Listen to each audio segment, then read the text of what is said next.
A woman was meditating when she noticed something strange. Behind her, countless hands suddenly appeared and touched her. The woman felt a sudden discomfort. She looked down and realized it was just an ant. She didn't care. But when she looked down at the ground, she was shocked to realize that there were ants crawling all around her. She followed the path of the ants and noticed that they were flocking to a small hole in the wall. Daisy stepped forward to check it out, but it was so dark she couldn't see a thing. Suddenly, her head prickled for no apparent reason. At first, she didn't think much of it, but then strange things happened. She scratched her head while she was working, even at night. Before she went to sleep, she couldn't stop scratching. Gradually, the itching got worse. She even started scraping her scalp with a sanding board, as if she were possessed. Until this day, when she came to the warehouse to pick up some things, what she encountered finally made her realize the danger. While rummaging for something, there was suddenly a strange sound of footsteps from behind her back. When she came out to take a look, the lights in the warehouse were all on in an instant, and the footsteps turned into a woman's mournful cry. She held her breath and cautiously followed the sound, and found that the cry came from the warehouse on the right.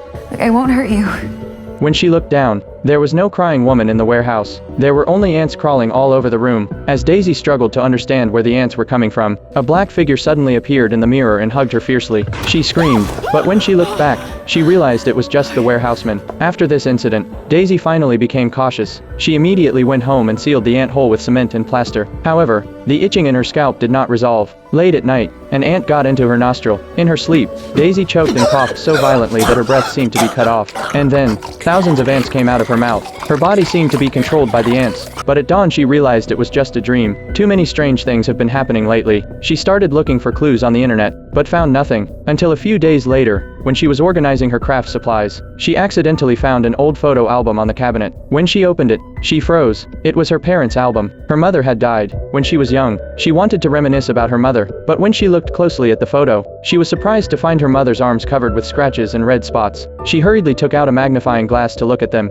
All scratches were made by her fingernails. Could it be that her mother had experienced the same thing? The question grew stronger in her mind. Daisy drove to her car immediately. She decided to go to her father to find out.